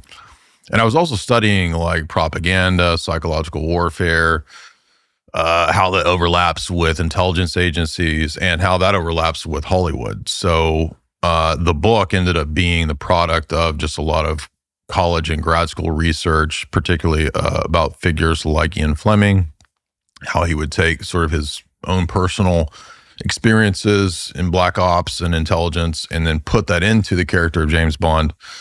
I mean, he's not the only influence, but he's one of the main influences on his character. And then how Bond was such a powerful iconographic image to do Cold War propaganda. So I just always found that relationship fascinating between all these domains. You've got literature, you've got movies, you've got intelligence stuff, and all kind of playing together, and how they use that as a kind of tool of Western propaganda during what I think is a dialectical, false Cold War dialectic. But it's very instructive on many levels how, we were talking about icons earlier, but Bond is a kind of icon of sort of Western nihilistic, Nietzschean Uberman, right? That was used in the Cold War to contrast against Soviet ideas of the collective man, the new man, the, versus the individual man. You've got capitalistic sort of self-gratification on one side, and then over here you've got this idea that you are a property of the state. Both of these are dialectical opposites, right? And usually the way dialectics work in terms of big term strategy is to synthesize these. So I was also studying Hegel and Hegelian dialectics in college, and how that's, and he does say that there's thesis, antithesis, synthesis. There's a good academic research, which I think demonstrates that Hegel was also influenced by Kabbalistic ideas. So you have the two pillars of mercy and severity, and then you have the synthesis of those two extremes that can be a way of managing and controlling. And people have got this down to a science. It's not just my speculation. You can read like global elite writers like Jacques Attali. He'll talk about Cold War being two pillars of two sides of the dialectic, that you sort of manage the middle ground and you can synthesize and bring them together. So essentially what I argue in that book is just through a lot of different essays that I wrote analyzing Kubrick and Spielberg and David Lynch and Hitchcock, a lot of different directors in the first book. Not all negative, just sort of doing analysis. I'm not saying that everybody's involved in a grand conspiracy. It's more of concentrated essays on different themes and topics relating to sex, cult, and symbology in film, and how powerful, at least in the last century, Hollywood was for giving us our religiosity, whether we knew it or not. We mentioned myth making, and we mentioned Plato, and Plato talked about the noble lie in the Republic. We thought we were in a secular society, but we were actually given an entire religious mythology through Hollywood. Edward Bernays said Hollywood is the greatest engine of propaganda the world had ever seen. at least up until that time. And that was obvious to me, even as a child in the 70s. What was not obvious was that it was religious propaganda. Yeah. I didn't realize this was our religion. I mean, maybe not overt, but it's there, right? It's a subtle way to indoctrinate people into various types of basically just anti-Christian ideology. I mean, the book is not just like a low-tier thing saying that Hollywood's evil and it's anti-Christian. Everybody knows that. This is more of an analysis of like, you know, was Eyes Wide Shut perhaps a window into something like Epstein before we knew about Epstein? That kind of stuff. I think that's fascinating to me. I'm not saying that was Kubrick's intention, but sometimes the arts, this is really, really crucial with like Dostoevsky, like the arts can predict things even ahead of time.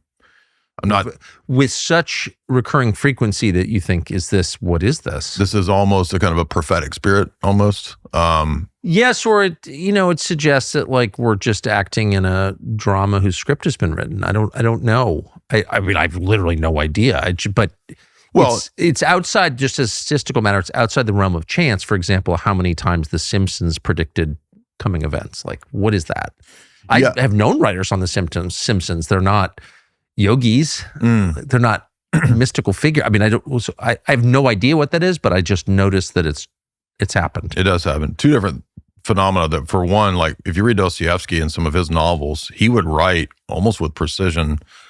I think not because he was in on it, but because he was actually kind of a genius. Like he would write Especially if he was a genius. He would write about years before what the Bolshevik Revolution would do and what the socialists would do in Russia, and almost with accuracy in terms of like the number of skulls that would be mounted up. That I think is prophetic. In the case of a lot of what went on in Hollywood in the last, several decades, that's more so propaganda that's intentionally conditioning us, especially with a lot of like tech, gadgetry. The Bond films actually introduced a lot of people to sort of spy world gadgetry that would then become day-to-day normal American living, right? I mean, even cell phones, like the internet itself is just old school Cold War cryptography that turned into everybody's form of communication. A lot of the spy surveillance gadgetry or whatever that you see going on in James Bond, this begins to be a thing that conditions people to getting used to, being surveilled, getting used to having all their lives on the internet live streamed. I'm saying that there's broader components to these types of stories that do condition us. I don't mean to go full schizo here. I'm not saying that like everything in Hollywood is planned. I'm just saying that the deeper that you go into it, you do realize, for example, that the CIA has consulted on movies forever, like all the way back to even before. You had famous actors and actresses that were spies. I mean, a lot of people don't know this stuff. That's just kind of level one of this stuff. But it even gets more sophisticated into like studying the effects of early slasher films that it had on people. It would put people in like a catatonic state, make them more suggestible. Everybody's probably heard about subliminals. Like all of that is related to or adjacent to the type of things that we're discussing here. Like it's a very niche but well-studied branch of how to use fiction to condition people. And one element that might be a little more accessible to people is that if you go back to the turn of the century, last century in the UK, especially as they eventually had the Official Secrets Act, you couldn't say what you did when you worked for British intelligence or whatever, but you could write fiction novels that kind of loosely told those stories. And so a lot of British authors that are now famous, formerly wrote or formerly worked in British intelligence, and then like William Somerset Maugham and these different characters. Graham Greene, exactly. They would go on, and then of course Ian Fleming. They would write into the stories what they'd actually been up to. You could write Our Man in Havana, but you couldn't actually write what you did in Havana. Exactly. Yeah. And then you'll find these fascinating nuggets. Joseph Conrad's The Secret Agent, which was one of the first. There was one Revolutionary Era spy story, I forget the name of it, but his is sort of the most well-known, The Secret Agent. And you've got like the states using anarchists. There's a false flag event. Like you've got these principles in these fiction stories, which seem to match up to reality. So I just found that fascinating that you would have all this in fiction, and then that sort of blurs the line between reality and fiction sometimes intentionally, because audiences will watch things and it will sort of embed in the subconscious. And I'm not trying to be, again, I'm not being schizo about it. Like, you're getting programmed whether you know it or not, but I don't think all plays in fiction are bad. I'm just saying people don't go to Argo to realize they're watching propaganda, but they're watching propaganda. Does that make sense? Of course. Yeah. And that's why it's effective. So one question that appears in fiction and raises speculation in real life, and it's a very specific question, and you may know the answer. Is there evidence that intelligence agencies of any country have used, or criminal organizations in any country have ever successfully carried out assassinations using crazy or suggestible people who don't know they're participating in it? Which is to say, like, lone gunman shoots public figure. Lone gunman is actually a tool of some other organization, doesn't know he's a tool of the organization. He committed the murder, but he did so maybe unbeknownst to him at the urging of some other group. Sirhan, for example. Is there any evidence? Do we know that's actually happened ever? I think it's very obvious that it has happened. I don't know what the standard of evidences would be to say with absolute certainty in a specific case. You know, people talk about Marius van der Lubbe, that he was used, you know, for the Reichstag. People talk about, as you said, Sirhan. I mean, you could say Oswald perhaps was. There is such a thing as false flag recruitment, which is where people are recruited into thinking that they're working for this group, but they're actually working for this other group, right? That's correct. So that does occur. And I think that if you study assassinations and how they're conducted, they don't happen often, but they do tend to use, you know, crazy people or people that are very suggestible.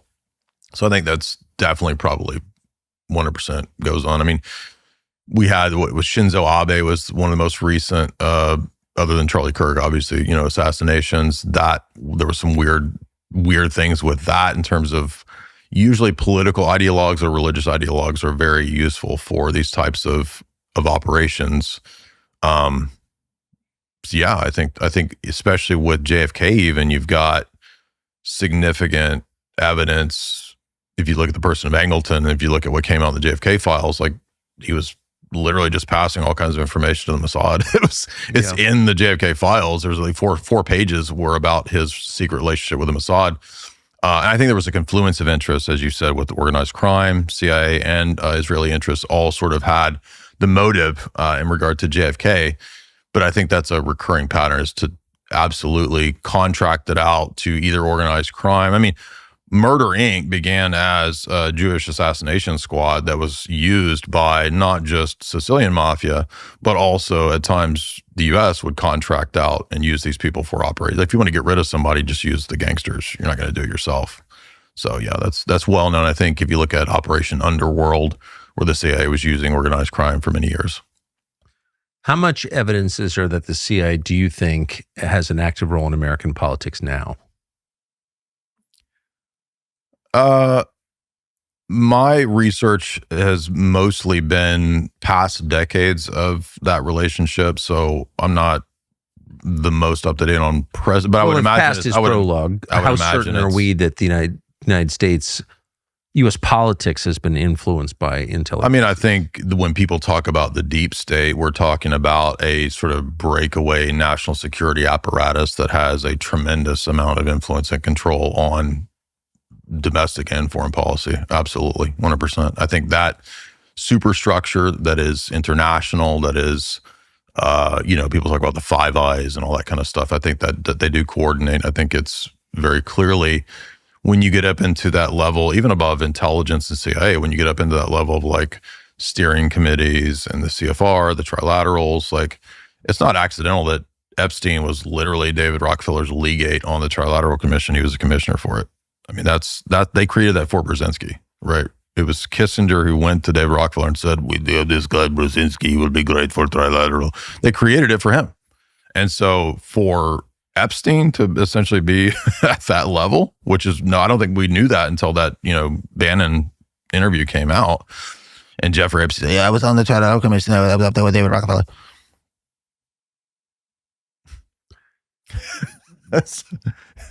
Yeah, that's one of those details that's, I mean, do you ever suspect that the sexual components of the Epstein story, which I don't want to minimize because they're awful, but do you ever suspect that maybe they're also a distraction from bigger crimes? It's much bigger than that. Yeah, I mean, in a lot of those emails and text messages and things that came out, you've got like, there's so many crazy examples. Like you got high-level finance, money laundering is part of that. You've got weapons trafficking is a huge part of that. Because if you read Whitney Webb's book, right, like it's the Adnan Khashoggi operation, which also included like filming people on that yacht.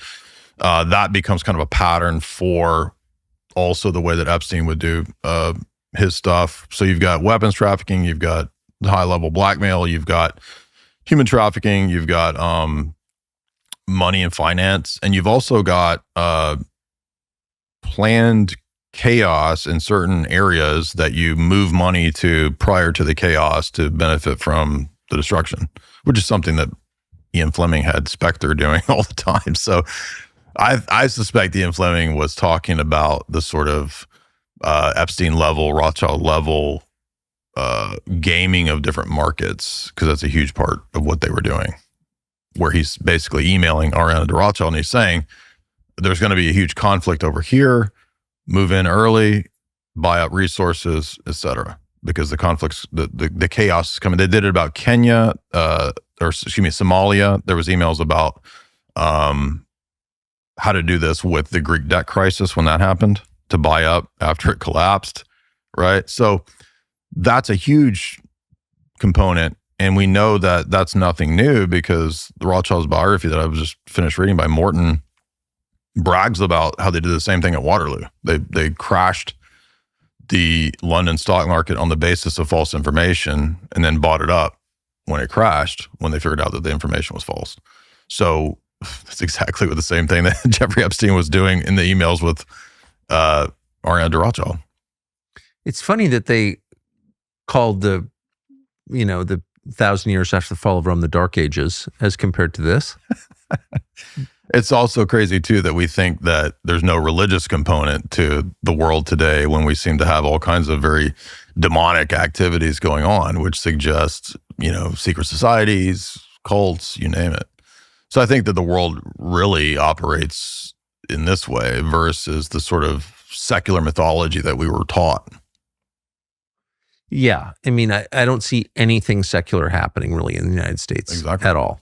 And I first noticed this on the LGBTQ, I can barely pronounce it, agenda question, where the commitment to that was like more than just, compassion for, discriminated against gays. It was like this religious fervor. Yeah.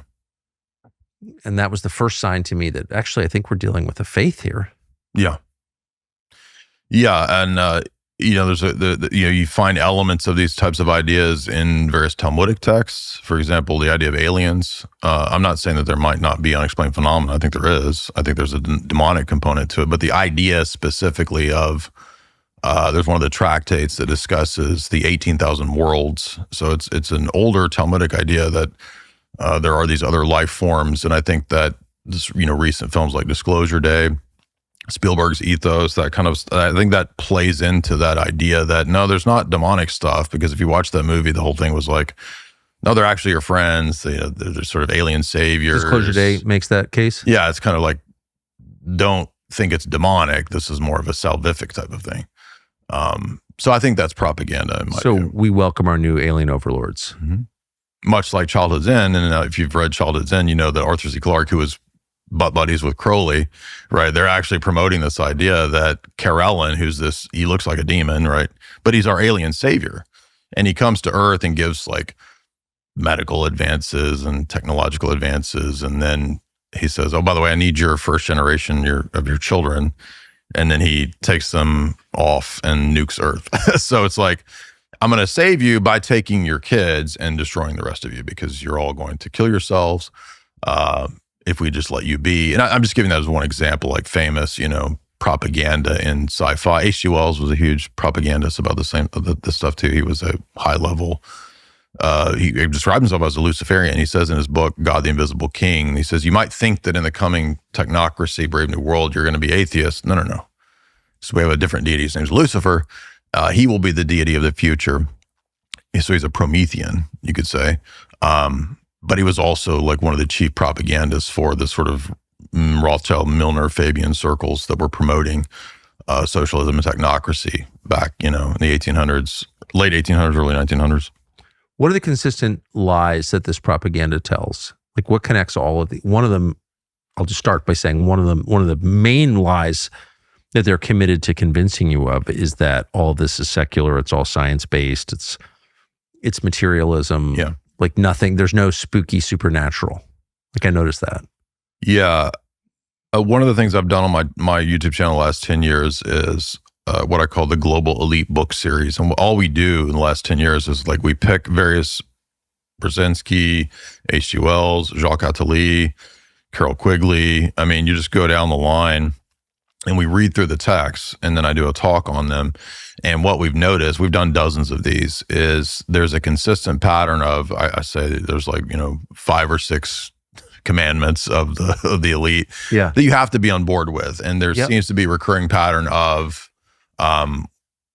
because humanity is overpopulated, we must have global governance. We must have a united world religion eventually. We must have full spectrum dominance, control of area of life. Everything's surveilled, all the way up to we did. You remember Klaus Schwab's Fourth Industrial Revolution book? That whole book that came out right before COVID was about how the coming crises will bring about this sort of globalized one world order ruled over by Internet of Things, Skynet type stuff. And that leads to rationing and, austerity, all that kind of stuff that we've seen pushed by these people for so long.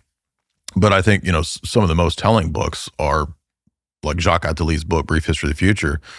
That book was written in 2006, and he was the sort of Kissinger to, the presidents of France, Macron and people like that. Maybe even Mitterrand, I forget who he was consultant to. But he was the Kissinger of France, huge neocon type person. And in that book, he says, towards the end of it, he says, we've progressed to the point where we're going to have a global brain. It's the golem. He calls it the golem. We're all going to be linked in. You'll lose your individuality when you're linked into the global brain. He says, at the spearhead of all of this is the transhumanists. Transhumanism is, as Julian Huxley coined the term, the future that we're going into. And so those are the elements: one world religion, one world currency, one world brain, everything's sort of unified. If you read Huxley, I read a bunch of Huxley's books. He says, not just in Brave New World, but he wrote another book people don't know about called The Perennial Philosophy. And he says, people don't realize that any theology or ideology that allows you to have a significant degree of individuality has to be erased so that we can create the blob, the big amorphous blob where we're all sort of blended into one giant thing that's controlled. Exact same thing that 100 years later, almost, Jacques Attali says in his books about the global golem. Like, that's the goal, is to create this sort of homogenized, controllable. And the goal of that, and of course, and that's the point of, mass migration, eliminate distinctions. But the goal of all of that is what? The destruction of people? I do think that there's a pretty consistent pattern of belief amongst a lot of these people who are technocrats and transhumanists. They think that technology will, even to go back to Arthur C. Clarke, like everybody remembers 2001 Space Odyssey, and he co-wrote that and helped that come to the big screen. But he also wrote another book that was also a movie, which is very enlightening, called 2010. It's not as good of a movie, but in 2010, it becomes more explicit that the Cold War was about producing a dialectical synthesis where the scientific elite from the Soviets and the West come together and they create the technocratic scientific priest class that rules us, that allows us to achieve apotheosis. And then in 3001, that apotheosis happens through union with AI and tech. So basically the idea is presented, I think, in those books that we become God through technology. Ray Kurzweil, where he's even said this kind of stuff. So the singularity, all that kind of ideology, which is not new to Kurzweil, actually, Hegel had a version of this that he called the omega point, where all the dialectical oppositions eventually synthesize into everything in his view becoming spirit, which is everything becoming some sort of transcendent, unified reality. It's Huxley's blob. It's, I think, who's that crazy? Teilhard de Chardin, the excommunicated Jesuit guy. He talked about the everything becoming the noosphere. And that actually influenced some of the early developers of the internet. They talked about creating this hybridized, merged idea where everything becomes essentially the net, basically. So I think that that's how they see these things, because they worship this idea of evolution. And I'm not saying there's not degrees of like adaptation in nature, but this idea that there is a determined, controllable priest class that can steer us towards some sort of transcendent singularity omega point. That's sort of their religious, that's their eschatology. So they have, like you said, that is their a competing eschatology. That's right. It's a competing eschatology. That's nicely put. But the goal so the Christian eschatology is God returns, and the pagan eschatology is I become God. Exactly. So, and now some of those writers will actually revise and reinterpret Christianity. And you mentioned earlier Rosicrucians. Some of those Hermetic groups actually had this idea that Christianity is just sort of a allegory for immortality and resurrection through some sort of gnosis or knowledge or technology. You just replace man with God with yourself. Yeah, Crowley. Crowley's a great example of this because he's a figure who, by the way, was also working for British intelligence. Aleister Crowley was a huge proponent of this idea of man achieving apotheosis through not just tech, but through a sort of magical view of tech, which Isaac Asimov expresses in his 3 laws of magic or whatever, magic and technology. Arthur C. Clarke, same ideology. He's hanging out with the Crowleyan circle. So I think there's also an overlooked sort of satanic component to a lot of this ideology that people don't think about. But if you look at, for example, to go back to like the Milner, Fabian, Rothschild circles, they were promoting Madame Blavatsky heavily. She was a Fabian socialist, and Crowley was a huge fan of hers. In fact, he told people to read her writings to understand. Founder of Theosophy. Yes. So Theosophy is another great example of this kind of religion of the future that Father Seraphim Rose talked about. In fact, he highlights Theosophy as one of the key elements in his famous book, Orthodoxy and the Religion of the Future. Saint Seraphim Rose now, but very predictive, very accurate, that this is essentially demonic. He wrote that in the 70s, basically saying where this, H.G. Wells sort of idea would eventually take us by our day. And he was spot on. The book's kind of amazing.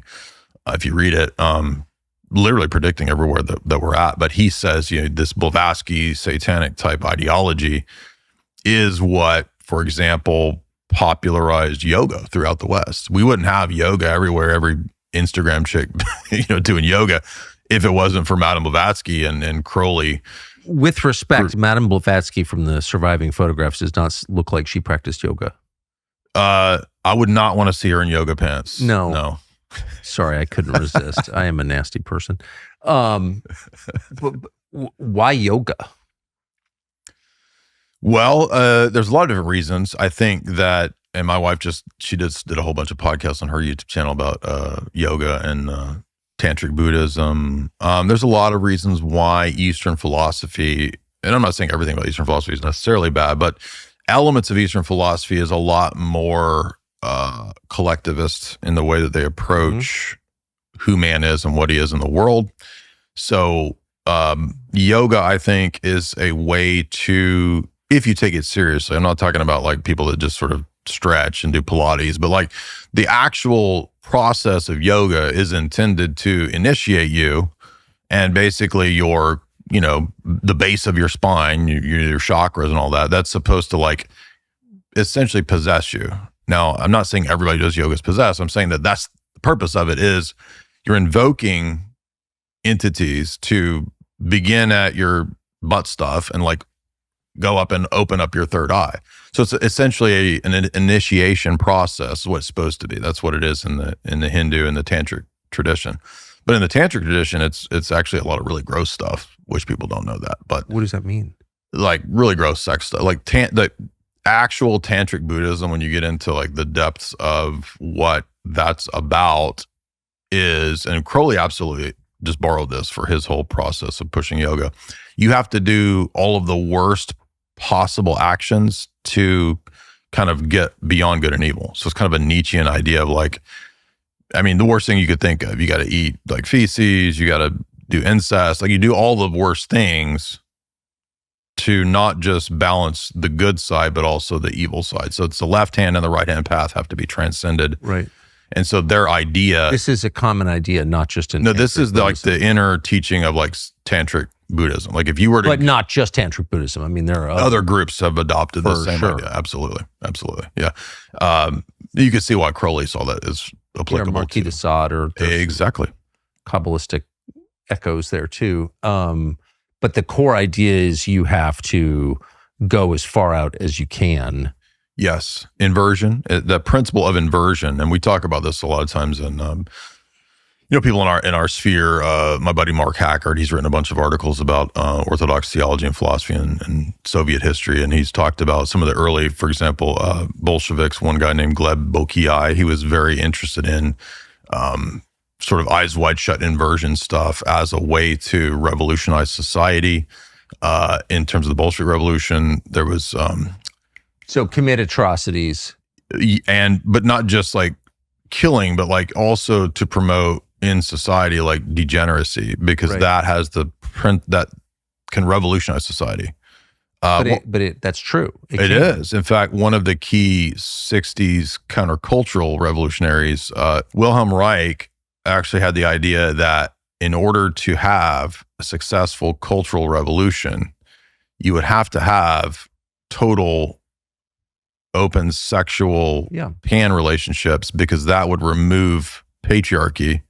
And then with the rise of the goddess and the feminine principle, that would allow the actual socialist revolution. That was his idea. It was a very common idea. So the old-fashioned communists, the Stalinists, were prudish. They were against the gay stuff. Totally against it. But the Bolsheviks had been, the pre-Stalin period had embraced that. Mm-hmm. Stalin pushed back against it. And then in the United States, in the late 50s and 60s, a bunch of revolutionary movements believed that. The SLA. Yep. Charles Manson. Mm-hmm. There was all orgies and But that acid. That ethos of the 60s counterculture stuff wasn't just, Ginsburg and people like, coming up with crazy ideas to party. There was an earlier idea that some of the key Fabian socialists, for example, in the 1890s, some of the Fabian socialists like Beatrice Sidney Webb, they actually understood that if you promoted, for example, bestiality in public art, this could undermine and destroy the UK's sexual ethos at that time. So they were way out of the curve. Like in the 1890s, Bertrand Russell was famously pansexual, Terence McKenna, a big open relationship. So they've always understood that to remove those boundaries is actually a way to invert and then change society on a mass scale. And to unleash power. Exactly. There's a power that comes from that, from transgression. It's demonic power. Exactly. But they never called it that. But it's clearly true. But the tantrics understood that. They actually understood that you're actually sort of taking on sort of more and more demonic energy versus the God's uncreated energy. But it's still energy. Yeah. So when Satan promises Jesus that he can have, the kingdoms, he could deliver the kingdoms. Like he had the power to bestow on those who worshiped him. Like it's real. There is a real demonic power that can be tapped into. Yeah. So that's what makes it even more compelling. I mean, there's a reason it's like cigarette smoking. Yeah, it's bad, but people do it. Why? Because they get something out of it. Yeah. There's a reason that people worship demons, not just because they're inherently perverse, but because it works short term. Yeah. Right? Yeah, absolutely. And again, that principle of inversion is well known way back into like ancient. I remember reading. That's why the Incas sacrificed children, and so did the Mayas and the Aztecs and the Vikings. And like when you sacrifice a virgin to the rain god, it actually rains. Well, like I mean, you probably heard of Michael Aquino, right? Yeah. Yeah. everybody, you might have heard of he wrote that Mind War to Psy War document, which is like the Army's doctrine of psychological warfare back in the 80s or whatever it was, and he wrote that. But he wrote another book called Black Magic, and the whole book is basically, I remember reading this years ago, it's basically taking the principles of Egyptian sorcery, but applying it to like military psychological operations. So yes, actually people do study ancient sorcery and magic and that kind of, even the CIA even had a whole program, I want to say in the 70s, kind of adjacent to Project Stargate, where they were studying Satanism and the occult to sort of weaponize and try to understand these ideas and see how far they could go with them. Where did nuclear technology come from, do you think? I mean, Oppenheimer described himself as, to a degree, sort of engaging in, I mean, I don't know how serious he took it. And I've also read some interesting critiques of Oppenheimer that argue that he was perhaps more of a propagandist than an actual scientist. So in a lot of these domains of like high esoteric science, I don't claim to be a scientist, I'm more of a philosophy guy, but I don't know. But he could have been much more of a propagandist than he was an actual scientist. I think that was true of a lot of the scientists involved in this. So. It's not clear what they were creating. Right. It's very clear that they were used to create the illusion that they were creating something. Yeah. But it may have pre-existed them. I'm just throwing that out there. You know what? One thing that's interesting is that the way that some of the early people involved in those chemical sciences, you probably heard of Jack Parsons. He was a Crowleyan. They would sometimes describe what they were doing as a kind of ritual. So they saw the idea that you could split the atom as kind of a ritualistic principle of, by doing this, you release energy, which is the very type of thing you were talking about with like the demonic aspect of it, releasing and trying to control the energy. Basically. Well, it raises like a question, which is like, where does the act of creation come from? So the act of creation is God, that's God's doing. So God creates. The act of destruction. Right. And Satan's destruction. But the act of creation, like every person who's ever engaged in any creative activity knows that there's what we call this moment of inspiration, where the idea, the notion comes to you, but where does it come from? And people don't explore that question for some reason, but it's an open question. Like, where does that come from? The ideas pop into your mind, thoughts pop into your mind that you've never considered before, but that are just there. And so you're not really coming up with them so much as you're summoning them, I guess is what I'm saying. Yeah. And that's true for good things, but it's also true for bad things. Is it not? I mean, does any living person not know what I'm talking about? Well, so in the Orthodox tradition, we have this idea that your thoughts come from one of three sources. It either comes from you and your own sort of innate spirit and creativity, which God gave you, or it comes from God, or it comes from the angelic or demonic realm. So there's three possible ways that you could get that inspiration. The term that's used in the Greek is logismoi, which is sort of thought forms that can sometimes occur. Usually those are in the Orthodox tradition spoken of sort of as demonic influences. But you're right too that I think that idea of inspiration and then putting it into your work, if you look at it from the evil perspective, that's the whole thing that Crowley talked about in Magic Theory and Practice, is that all you're doing is, he says, the world and all of its actions are equalized. Everything in the world is equal. There's nothing good or bad. And the true magician is the one who takes the matter or the things in the world and puts his will and intention into it, and then affects an energetic change in the world. And whichever one is successful and takes on, that's the true magician.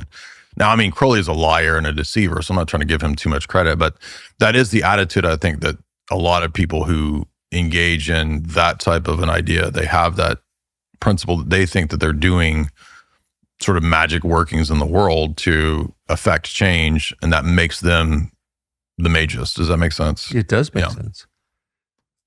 I just, as I get older, I have come to believe that that we're really kind of a pass-through a lot of the time, that we're subject to all these external forces that we don't acknowledge, we don't perceive most of the time, but that those are really the defining moments of our lives. Like, we either accept or reject things presented to us from outside of us, I guess is what I'm saying.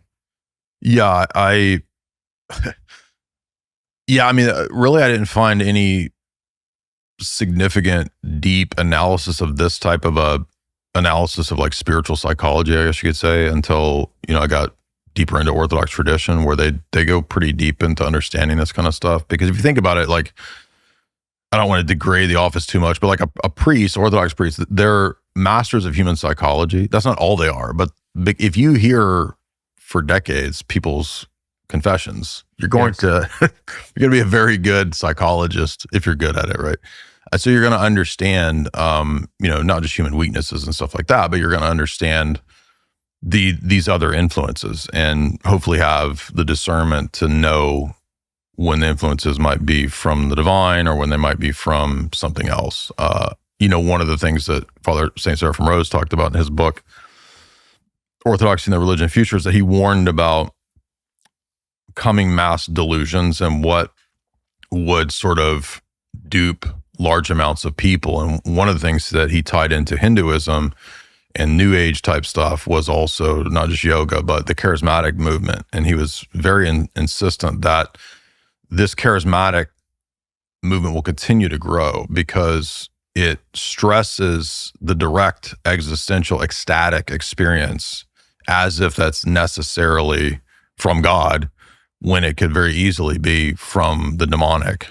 And I think when you look at the manifestations in the domain of charismaticism and how that's now crept into the Roman Catholic Church, it's crept all into the Protestant evangelical world, and it ties it very closely into ancient sort of Hindu practices.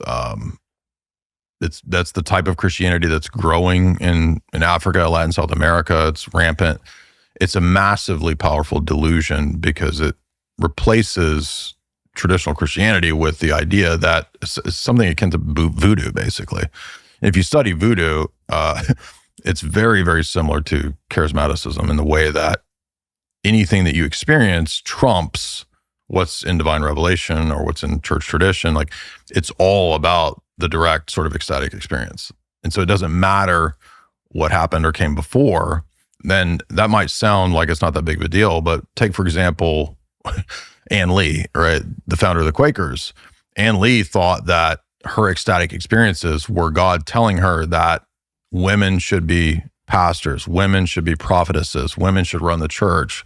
Sex is bad. She's a proto-feminist. She's a proto-women bishop, pastor person. She started a cult. Her cult didn't grow. It's about to die out. I think there's only 3 Quakers left, Shakers left.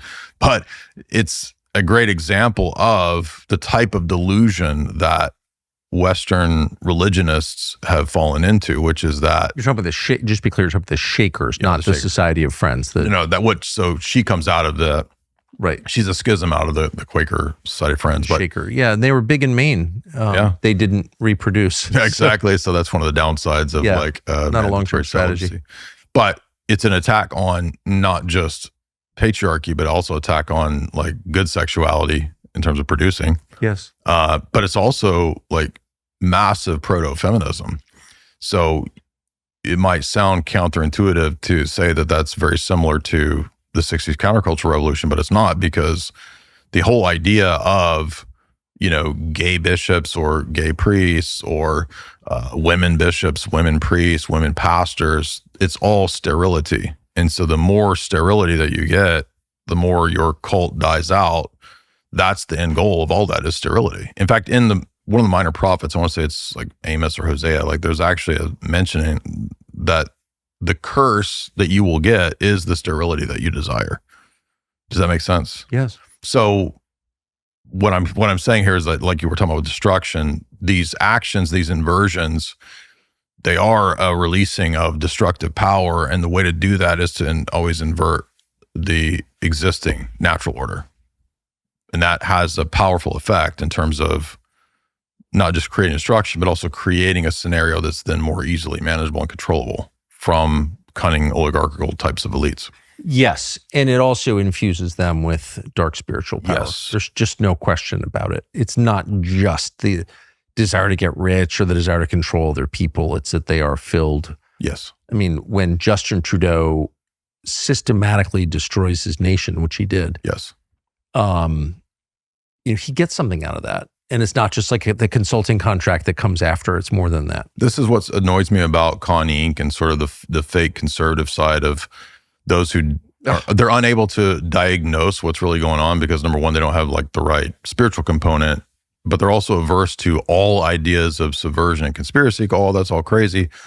But it's like, but isn't that a much better explanation of Justin Trudeau or these kind of, they're not just dummies who are like liberal. They're actually perhaps consciously malicious. Of course.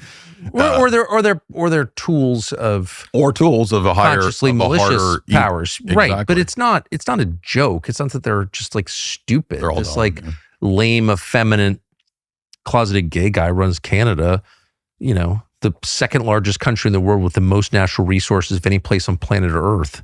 I don't think it's an accident. Well, when you read a lot of these global technocratic oligarchical elites, they're a lot smarter than people think. And much more faithful. Yeah. They're not agnostics. That's for sure. So I want to wrap this up to go back to Orthodoxy and its view of the future, its eschatology. So like a lot of, and this is directly related to the power, I think, of Christian Zionism, because that derives from the Christian Zionist belief about the end times. Mm-hmm. And given recent events, I think a lot of people are starting to think about history as a linear track, as like, there's a beginning and end to history. Like everyone feels that that's true. And there's going to be an end to all this, who knows when it comes.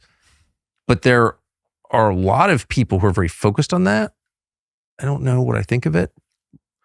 Probably bad, but whatever. Leaving my thoughts aside, what is the Orthodox view of the end times? Yeah, one of the crucial components to contrast the Orthodox perspective to those sorts of dispensational Christian Zionist perspectives is that they've missed what the first advent, in our view, did. So we don't believe that the kingdom of God is postponed to the end of the world. We think that at the first advent, as Christ says many times in the gospel, the kingdom is here, the kingdom is in your midst, the kingdom is the presence of the Holy Spirit. This generation will not pass away before I come back. And we believe in what's called partial preterism. Many of the church fathers, especially Chrysostom, emphasized in his sermons on Matthew 24 and Luke 21 that the destruction of the temple in 70 AD was the finalizing of the reality of the kingdom coming into fruition. So in other words, it's appropriate that the temple would pass away now that what the temple was a type of, which is the church, is here. So now that the church, which is the true temple, has come, that is the surpassing of from type to antitype, right? So you wouldn't go back to types now that the reality has come. So much of what's in the Old Testament, whether it's the temple administration with the showbread and the lampstand and all of that, those things are fulfilled in our view, what the Orthodox Church is. The Orthodox Church possesses those things in the here and now. So sometimes in theology, it's called the already not yet principle. So the kingdom of God, the end times are here now. They began at the first advent. So for us, for example, the book of Revelation, most evangelicals, that's the end of the world, and that's John Hagee and the 7 blood moons of Israel. No, it's now. Like, we live in the eschatological reality. When you go to the divine liturgy, that is heaven on earth now. It's not a postponed end of the world. There is an end of the world, but Jesus brought the end of the world at his first advent. And one way that we know this is that most of the time when you ask, that type of an evangelical Zionist or whatever, when does the reign of Christ begin? Oh, when he comes back. But every time Psalm 110, which is sit thou at my right hand until I make your enemies your footstool, every time that's cited in the New Testament, it's cited about his ascension, which happened after he died and was resurrected. It's not about the end of the world. It's about the ascension. So the church is the kingdom. And if you go back and read the prophecies in Isaiah, in the Psalms that talk about the conversion of the Gentiles, that began when Jesus sent his apostles out throughout the Roman Empire. You have this prophecy in Daniel 2 that the empire under which this Messiah is born eventually becomes the kingdom of the Messiah. Within 3 centuries, the Roman Empire becomes essentially the Orthodox Catholic Church. So we see all of that as fulfilled when he ascended and began his reign in his church.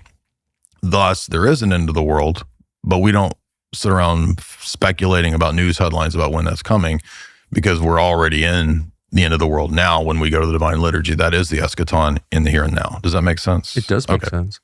It does make sense. So that kind of like changes your responsibility as a Christian living in the world.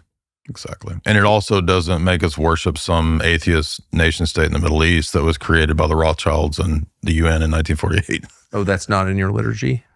No, I'm saying like my duty is not to John Hagee's shofar and the blood moons or whatever, blood moon pies.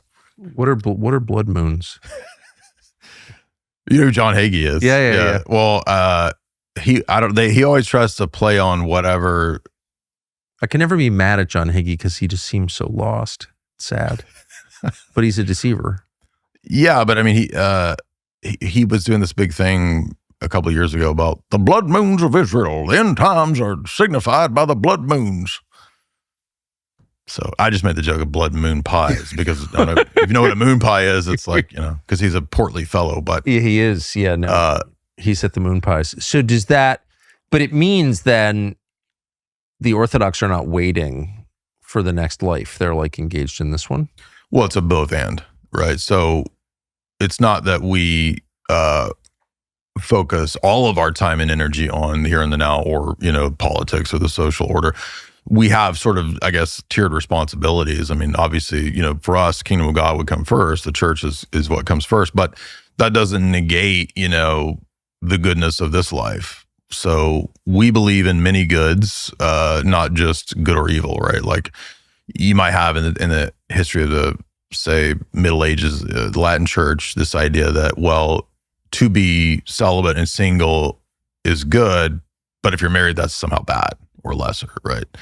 We would say there's many goods versus this idea of a sort of a strict good or evil. That comes out of the dialectics that Augustine had a very specific idea that, just as an example, he said that marital sex in his mind, St. Augustine said, could never be, even though he admitted it's a sacrament, he never understood how it could be a sacrament because for him, it always involves some degree of venial sin because in his view, man's will is either enraptured with God or with some created thing. And if it's enraptured with a created thing, like in the moment of sexual release, then you're in some way not focused on God. So he had a dialectical view of sin and good and evil and of the will.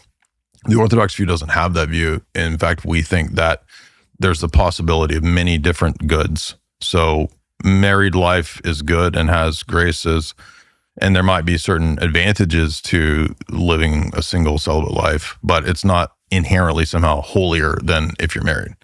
And a lot of more Orthodox monastics will even admit that a lot of married people can achieve a higher level of sanctity even than some monastics because just sacrifice in itself is not, I desire mercy, not sacrifice, right? So just sacrificing itself doesn't necessarily equate to a more holy status in the Orthodox perspective, although you might be able to do certain things that you can't do if you're married.